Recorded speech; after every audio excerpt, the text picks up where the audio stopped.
welcome to Puppet Podcast on the Road. I'm in this early morning with my new friend, Carrie. And we cheers. are... Let's do cheers. Yeah, cheers. Morning cheers.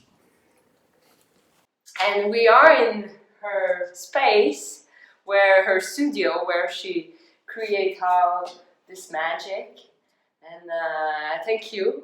And yeah, thank you. To receive me in your environment and just talk about puppeteering in this early morning.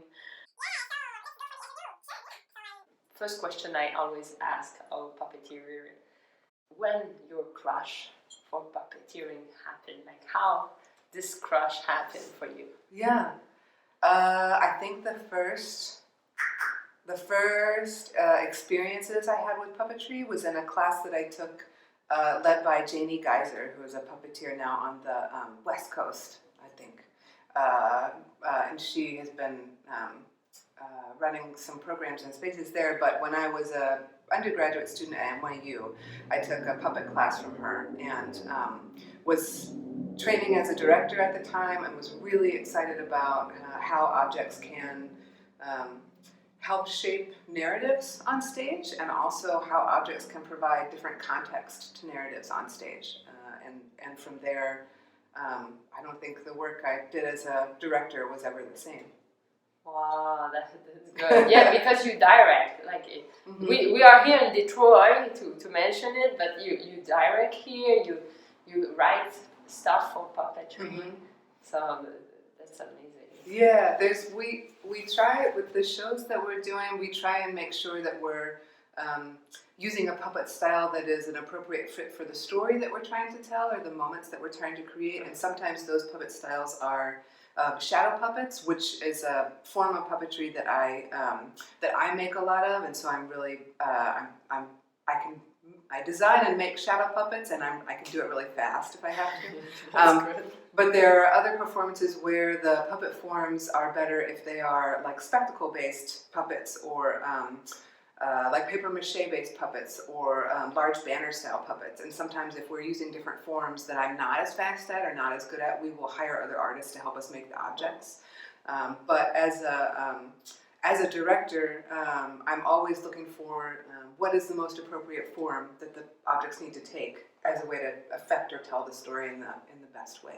Yes, and how you describe puppet, like in your own words. Like sometimes we have to teach people about what we are doing. How you describe our job? The idea that we were talking about earlier, that I think is really a big influence on how I think about puppetry now, is puppets are objects that can help us illuminate the invisible processes on the world around us. So we are working on a show right now that is about the history of Detroit, and we are thinking about how political histories and financial histories and histories of landscape and how long it takes a tree to grow and what happens when we start to process wood for houses in certain ways. All of those processes are not necessarily visible and not necessarily accessible to the general public, but they shape very physical landscapes, and they shape physical objects around us. And so for me, using puppetry as a way to tell those stories, or as a way to make people understand the invisible processes around them, is one of the amazing things that puppets can do that nothing else can do, I think. Yes. It's communicating by the matter. It's really...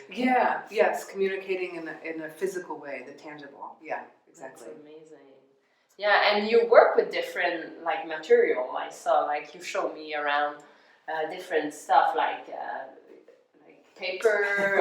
Mm-hmm. You build from. But do you like try to find the right material sometimes, or you just like sometimes it's the matter who brings you the inspiration?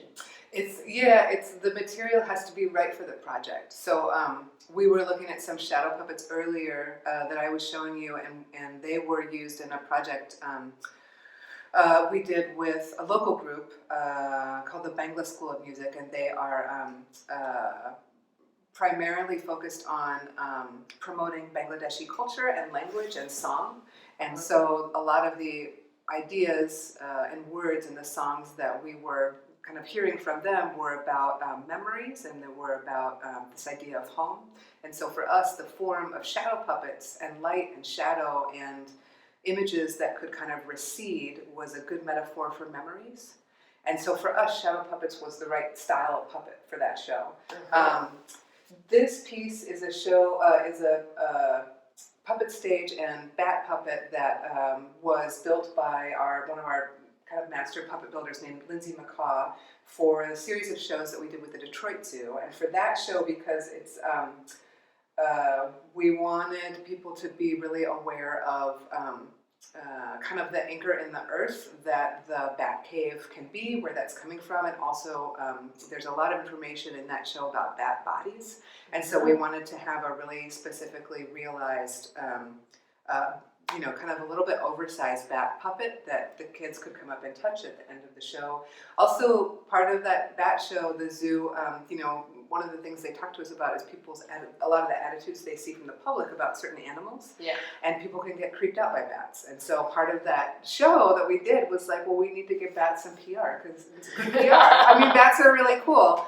And so to have this bat that was like, had a really fuzzy stomach that you could rub after the show, kids really liked that, or to be able to like let them kind of control the head and have it look around. It was an object that was very accessible and kind of changed the way maybe some kids thought about bats. Yes. So for us, like a 3D rendering of that oversized kind of child-friendly bat puppet was really important for that show. Yeah, and make kids touching it, because sometimes we put a barrier between the art and the art piece and the kid's little hand, but that's a good thing to make it real for them. It's nice in those shows when we have the opportunity to do that. It's not always the case that like kids can come and touch stuff, but it's nice that was one that we could build it in. Yeah, to put it in the process, to say at some point. Yeah, that's good. And like for kids or for people who wants to be puppeteer, what you would say would be the best background or the way to become a puppeteer? Oh my gosh, make puppets. Make puppet shows. And because I think that people also, I know that when I was first starting out, I would get really caught up around the idea or tripped up around the idea that like these objects that I was making, the puppets I was making were not very polished looking, and maybe they looked very low tech. But now I think about those times, and what's neat to see is, yes, they're low tech, but also the ideas around the form of puppetry were so important for me to. Those ideas were so important for me to transmit or to get across to audiences that it didn't. Like, I didn't need to be polished. It was okay that it was just foam core and some staples and videos that I pulled off of the internet interacting with each other and a voiceover that I recorded off of my phone or something like that. The ideas were there. And so I think anybody interested in starting out or interested in having a career in puppetry, just make stuff. Just make as much as you can with anything around you. Yeah. And the ideas will start getting out there. Yeah, it's then maybe take the school path or become an actor first, or from set design or props design. It's not maybe always a school path. Oh yeah, I think so. I mean, there are so many different ways that people can get into this field. I know there's a theater in Ypsilanti, Michigan, which is like a 40-minute drive outside of Detroit, run by a lady named Naya Venturi that I've worked with for a long time, and she is a chemical engineer, and so. But she's also a really, really amazing puppet maker, and she's a great, puppet writer and puppet director. And so coming to this field of tiny tinkering of objects and the detailed stuff that goes into puppetry, I can see the connection. And then other people I know who have backgrounds in social work, but they're very interested in the dynamics of the puppetry troupe, the dynamics of the story and character. I kind of see a way in for that. People interested in set design. Of course, the visuals represented on stage. People in film also that I know of who have gotten really into puppetry as well. There's so many ways to get in. Just get in. Let's get in. Do you think puppeteering is an ascension, or it's less popular in our time right now? Oh, in the field. That's a really good question. I think that the practicing puppeteers, I don't know if it's just, I don't know if it's just because I'm paying more attention now than like 10, 15 years ago. But I know that I have seen more articles written about the importance of puppetry over CGI. Like I think Taylor Bebott just wrote a piece that was talking about, with the Star Wars movies kind of ending recently, it just emphasizes how everything in movies should not be done with just computers. Yeah. Computers should be used to enhance the puppet objects that are really at the core of what they're trying to do. I know that with like, I think his name is, Michael Carrie, the kind of larger scale, more spectacle-based puppets that he is creating, originally for like Julie Taymor's performances, but now like he was doing like Super Bowl halftime shows. And like it's getting into kind of the more popular public vernacular now, I think. And maybe I think in music videos, and I don't know if the general public would see something like that, the Super Bowl halftime, and be like, oh, look, a puppet. But that's what it is. Yeah. So I think that with the rise of digital media, there's also a pendulum pendulum swing, and the importance of handcrafted objects is also coming up.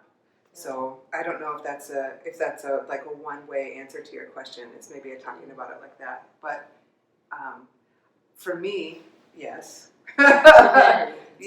Building up. It's building up. That's good.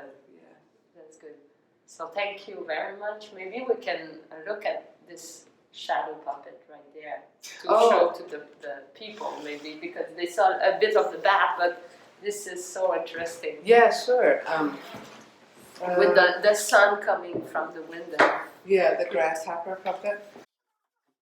Because you study in Indonesia.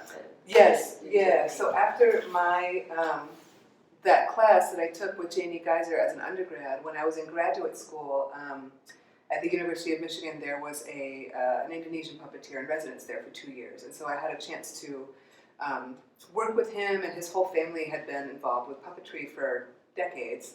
And I also worked with a lot of researchers in the Department of Southeast Asian Studies about the history of puppetry and storytelling in Southeast Asia. And then I was able to go to Indonesia for a bit, and then later to live there for about 1.5 years and just experience different kinds of puppetry, both very traditional and very contemporary. So I learned a lot there about the practices that are implemented in Indonesian shadow puppets. And so it's very different. The materials are very different. In Indonesia, I think a lot of artists are using buffalo hide, and it's very warm there a lot of the time. Yeah. So the quality of that as a build material is very different than like if you are in Michigan, where it's cold 10 months out of the year and it becomes very brittle. So here, a lot of times also, and just because of what is accessible, I'll use like plastic-based material. So overhead transparencies, and then also like contact paper I will use a lot, and wooden dowel rods, and tape and cardboard, just what's accessible and cheap.